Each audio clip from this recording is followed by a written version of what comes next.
would like to deeply thank you and Christian and Alexander for this fantastic opportunity. So today, I'm particularly pleased to present our integrative drug discovery approach targeting protein-protein interactions that we have developed in my lab at the Cancer Research Center of Marseille. So when targeting PPIs, drug discovery strategies can be divided in two parts. The first one called hit identification. And to achieve this step, experimentally, we need chemical libraries, either in-house, commercials, or from national libraries. Learning methods such as SVM, random forest, and many others are very useful to propose such dedicated chemical libraries. In our case, PPI-oriented, which can then be used in high-throughput screening campaigns to pinpoint the first potential hits. The second part of the drug discovery process then concerns the hit-to-lead optimization process, generally developed through fragment-based LBDD or ligand-based LBDD approaches. Today, I will exemplify these two steps by presenting in the first part of my talk the FR PPI Chem, which is an oriented chemical library or product of 10K compounds dedicated to the PPI chemical space. This library is the product of a public and private consortium and is freely accessible to the entire scientific community. In the second part of this talk, I will exemplify a methodology called DOTS, which allows to automatize the fragment-based drug design process, accelerating in an academic environment the hit-to-lead optimization. But I would like to mention at that point that both programs are open science programs and are entirely free accessible to the entire scientific community.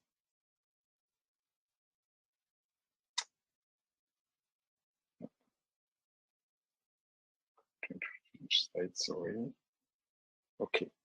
So I'm going to start with a few slides concerning the development of dedicated chemical libraries oriented towards PPI chemical spaces. This approach consists in learning from known inhibitors in order to propose a focused chemical library. On our side, we started this work in 2010 and developed the first machine learning algorithm, proposed a proof of concept with a small chemical database, 2P2I3D, made of 1,664 compounds, and validated it on several targets with average enrichment factor between 10 and 50 times higher when compared with the ones obtained with the random library.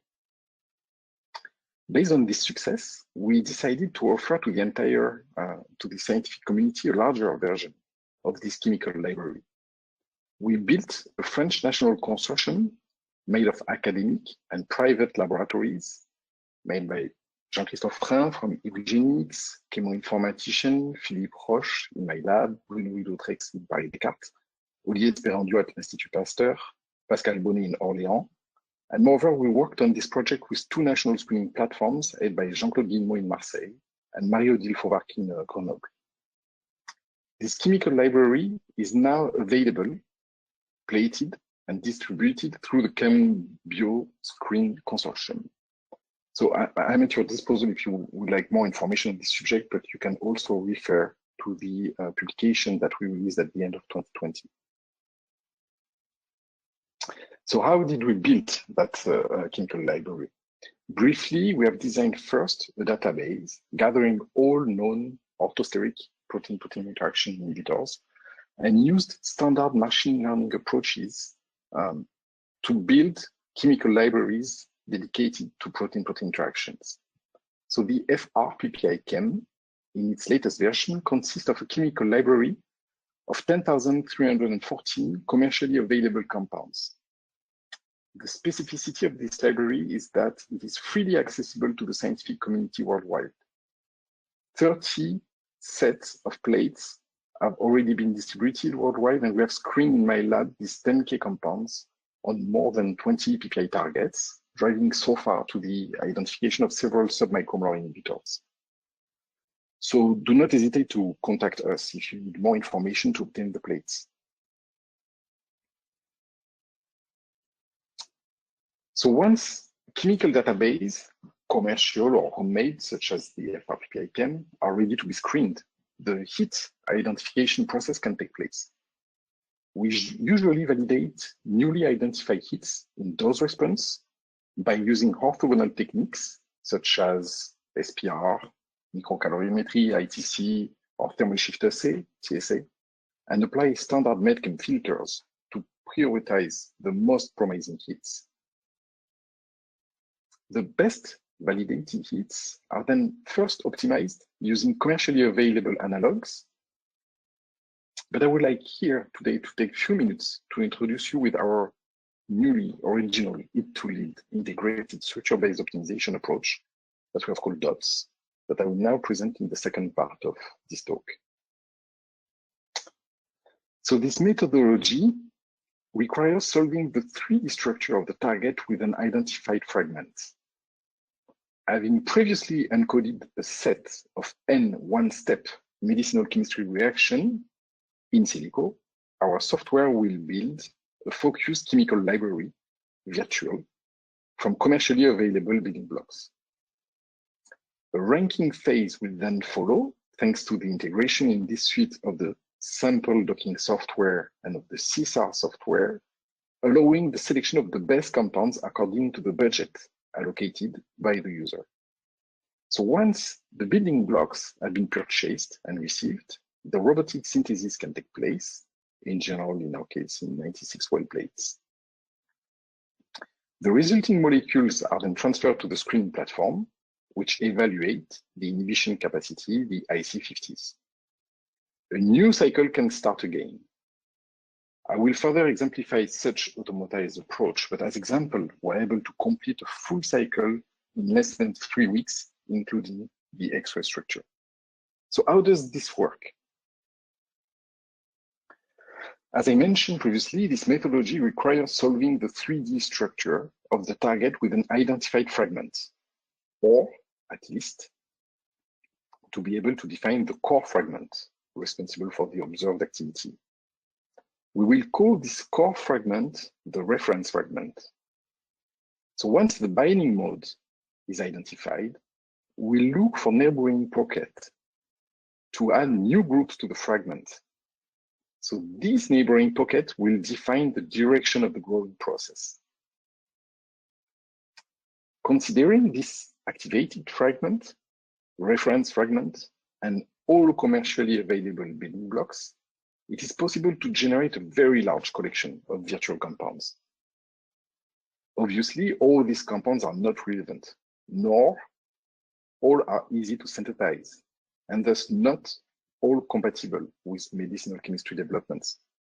So to circumvent this issue, we have encoded a set of 80 reactions inspired by real-world chemistry, compiled with medicinal chemists, commonly used in IT2Lead stages, and easily amenable to real chemical synthesis with high-yield reactions. So there are mainly, all of them, one-step reactions. Thus, all compounds produced by the virtual library are amenable to organic synthesis. Once the first step, the virtual organic chemistry reaction, is achieved, the generated compounds, a diverse focus database, are docked into the target using the mode of action of the crystallized fragment. First with sample, our docking engine, a number-derived energy-based function is used to score the compounds. The best compounds are then re-ranked in CSAR using the height scoring function to select the most relevant compounds. At this stage, it's important for us to notice that we have added a non-anecdotal option consisting in allowing the user to give his maximum budget and the minimum number of molecules he wishes to synthesize, thus taking into account the price of each building blocks and allowing to optimize the number of building blocks to buy. The corresponding building blocks are then acquired. Here, we use Molport as principal meta provider of building blocks and synthesized using our ChemSpeed platform. But one can obviously use also Infinity or Colibri. Finally, The newly synthesized compounds are then transferred to the experimental screening platform and evaluated using our biophysical technology by HTRF, thermal shift, or microcalorimetry for the validation. So we are developing an open source web server to give access to the focused chemical library designed the first in silico step in DOTS that we have called CovaDOTS. These sites use Chemaxon tools and RDKit Python scripts. Building blocks are selected from multiports. So I will now show you a brief demo, hope it will work, of the current version of this web server. So on the main menu, one can select either growing or linking approach. You can draw or import the reference fragment into the sketcher. Here is a xanthine derivative with a reactive amino function. You can add a name for this fragment. If you press validate, it will automatically detect the reactive functions of your molecule.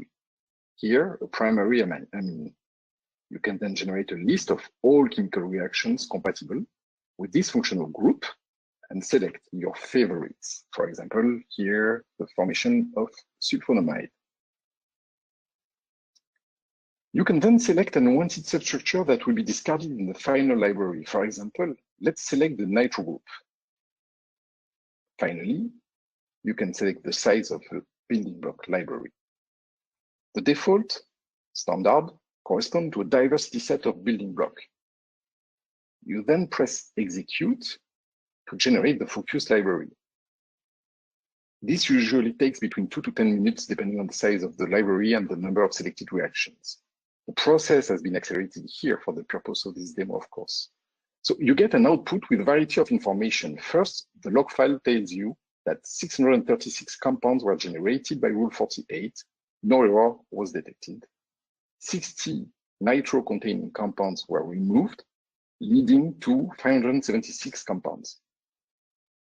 The list of all generated compounds can be downloaded in SMILE formats, and a subset of generated molecules is shown.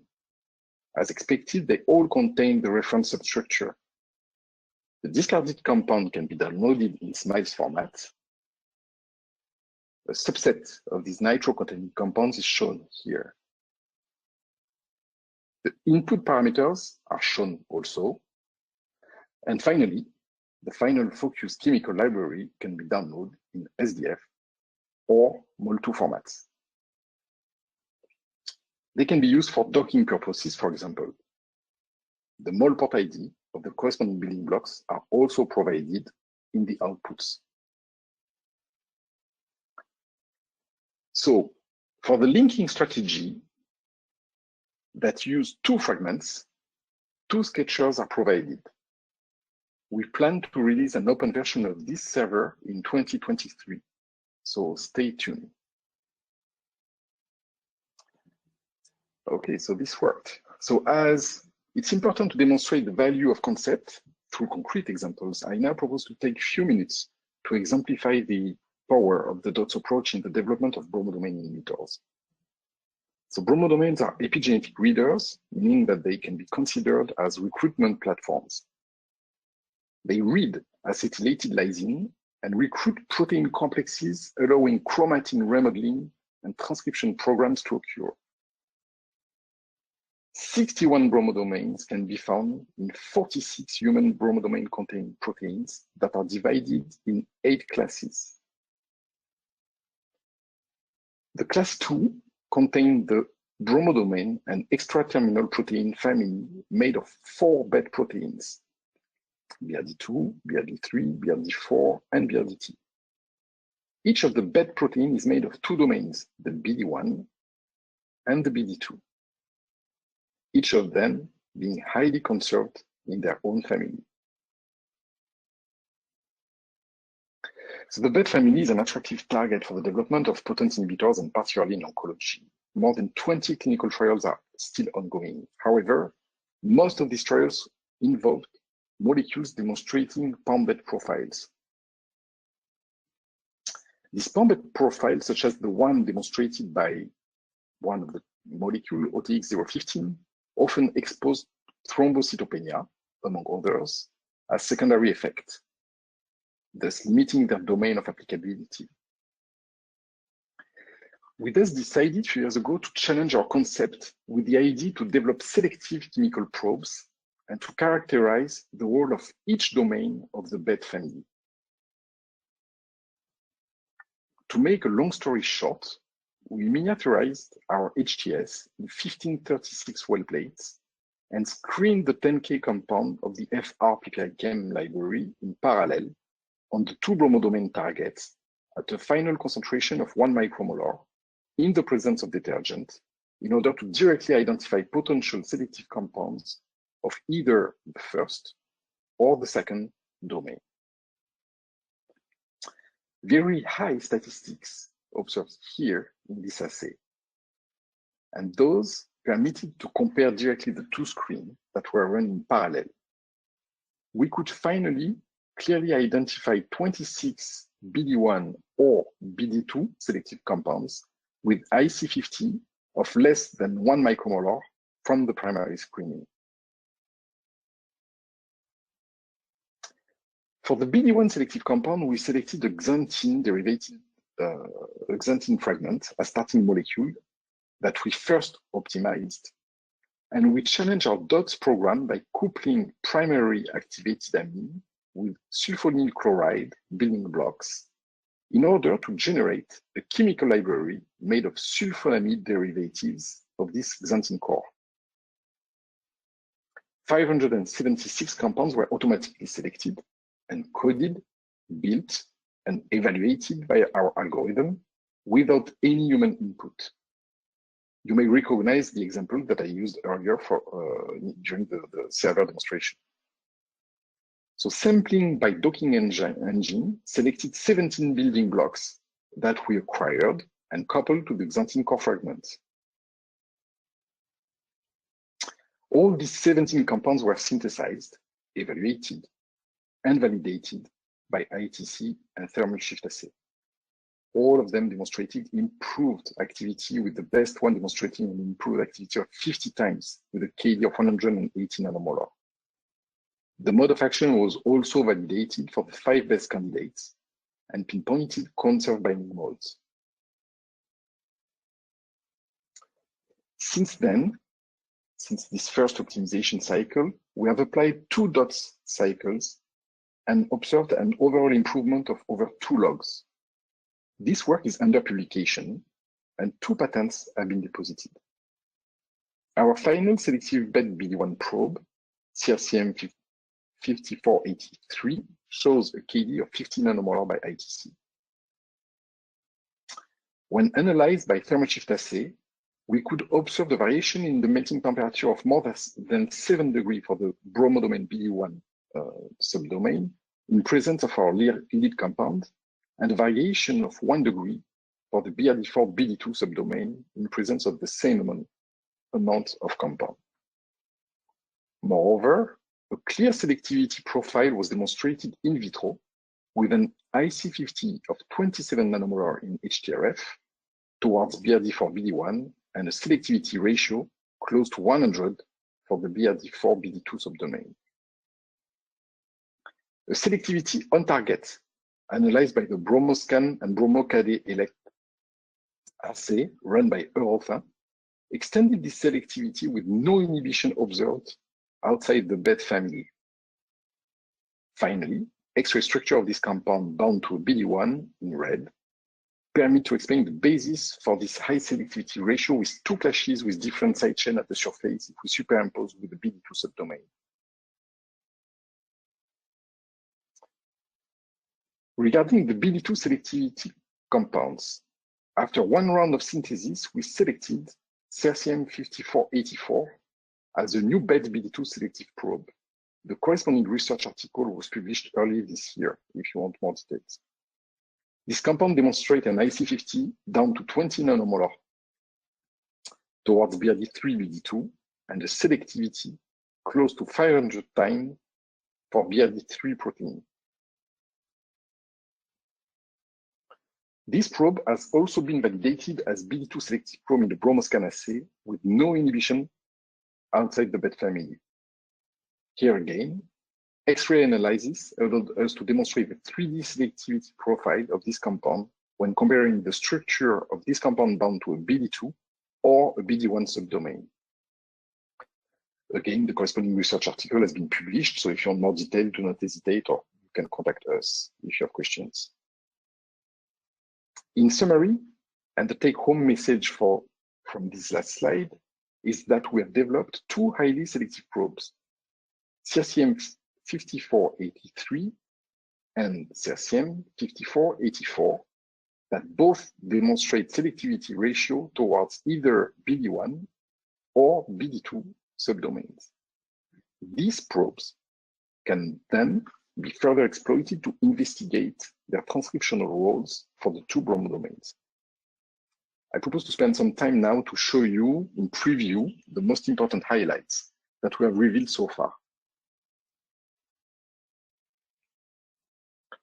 Our unpublished yet preliminary data allow us to demonstrate that a BD1 selective inhibition, here in blue, results in a more profound transcriptional effect than BD2 inhibition, here in purple.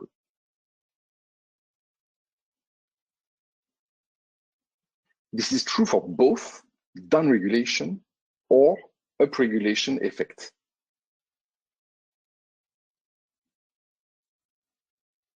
Moreover, the effect of combined BD1 and BD2 selective compounds in black here for the sum are far greater than the sum of the individual effect of both compounds, showing a first taste of a potential synergism of their selective inhibition. But these studies can also reveal distinct transcriptional roles for these two bromodomains. As example, in leukemia cells, BET inhibition induced rapid upregulation of histone genes, which appear to be mediated by a BD1 inhibition, while an upregulation of 145 long non-coding RNA are more driven by BD2 inhibition. But developing these specific probes has allowed us to also dig into the specific transcriptional role in the BD1 and BD2 bromodomains of the BET proteins. The oncogene MYC, for example, was amongst the most rapidly and strongly downregulated genes following BET inhibition. Using these two selective probes, we were able to show that this effect was driven by BD1 inhibition at the transcriptional level, while the BD2 inhibition has very little impact on the transcriptional level of the MYC oncogene. Using cut-and-run sequencing, we could demonstrate that this was linked with the rapid displacement of BRD4 from the MYC enhancer on the chromatin, and that this displacement on the different loci, the left, the middle, or the right loci, was driven by BD1 selective probe and not by the BD2. Also, using pathway enrichment analysis, we found that BD1 selective inhibition was able to select and to activate several apoptotic pathways, marked by the red arrow here, despite exerting relative mild cytotoxicity when used as monotherapy. We therefore performed a combination drug screen, and we found that BD1 selective inhibition was able to increase the sensitivity of leukemic cells to apoptosis targeting drugs such as BCL2 inhibitors, navitoclax and venetoclax, or the IIP inhibitors like birinapan or LCL161.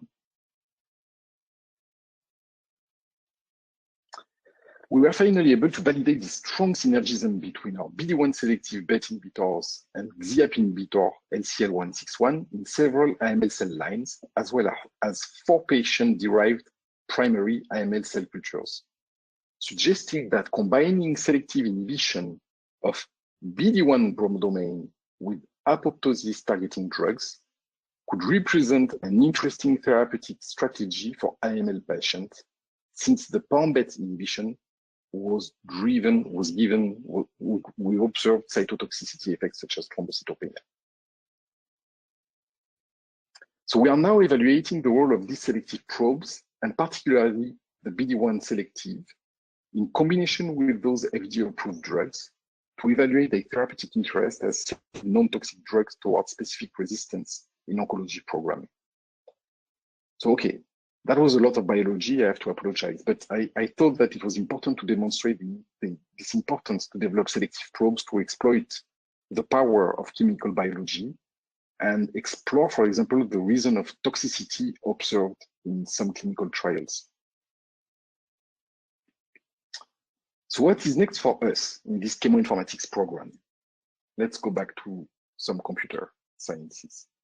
So we aim at developing a robust method for the identification of functionalizable fragments with a covalent mode of action that could be rapidly optimized into lead compounds. To answer to this request, we first published in 2019 a retrospective study with a covalent strategy derived from DOTS. Schematically, we use the power of DOTS approach to transform reversible drugs into drugs with a covalent mode of action in two ways. In the first approach, CovaGrow, we start with a covalently bound fragment with a reactive function available and use the medchem set of reactions previously defined in the standard DOT approach. It is therefore extremely similar to our previous demonstration, and the user just need to define first the good electrophile nucleophile to couple the fragment to the reactive amino acid, and then use ChemoDOTS to grow its molecule. But we also developed a more original approach, CovaLink. Here, the user first identifies a fragment bound to its active site and a nucleophile being present nearby. Using the same set of medchem reactions with few new derived from covalent reactions and adding a set of predefined linkers, new bioactive molecules with covalent mode of action can then be generated. So how does this work? The linking approach in CovaDOTS can be divided in two steps.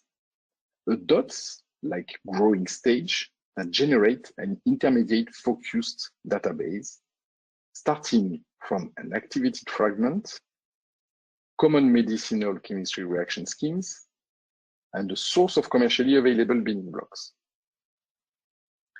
A linking-like stage using a given protein residue, a set of covalent reaction schemes, and the intermediate database to design putative covalent adducts.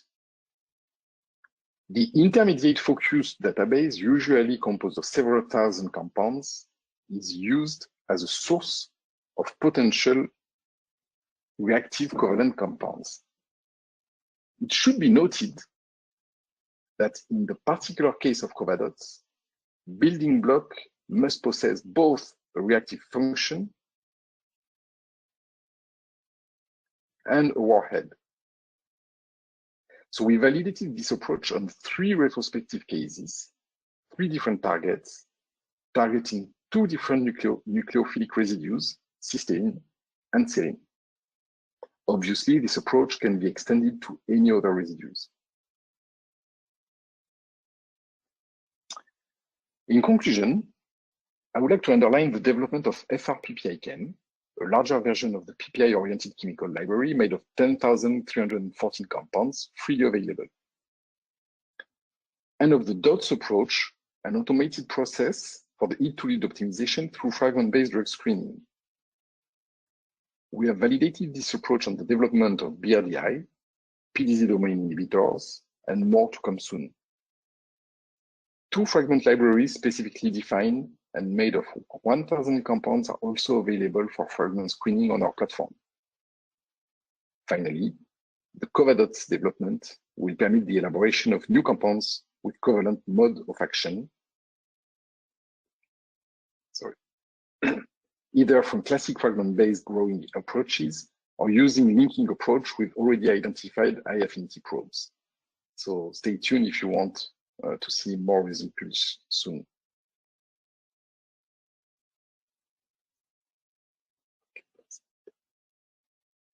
Okay. So to finish this conference, I would like to thank all our collaborators. For the FRPPI-Chem, the French agency, ANR, that finance our consortium made of Olivier Esperandio, Bruno Vidoutré, Pascal Bonnet for the chemoinformatics, Jean-Claude Guillemot, Mario Dilfovark, and Jean-Christophe Frein for the experimental screening platform, CISBio, now Perkinheimer for the HRF, LabSite, now Beckman for the compound management, and Jean-François Guichou, Gilles Labesse, and Stefan Knapp for discussion regarding X-ray analysis. And last but not least, I would like to thank our dream team, and specifically for this conference, all the people involved in this research. Stéphane Betsy for all the screening and X-ray analysis, more than 100 structures solved in total with his PhD student Brigitte Rowe, Kendall Carrasco, and Kaula Banyala. Eddy Pasquier for the huge work on the transcriptional analysis on the Bromo-domain inhibitor project. Philippe Roche for the chemoinformatic development with our amazing postdoc Christophe Müller for the machine learning that permit to create the FRPPI-Chem algorithm. Karine Dervio, our engineer who analyzed all the synthesized compound in HRF or TSA. And finally, our star today, I was just the relay to present his work, our former postdoctorate, Laurent Hofer, who developed the DOTS approach. And finally, I would like to thank you for your attention today. Thanks a lot.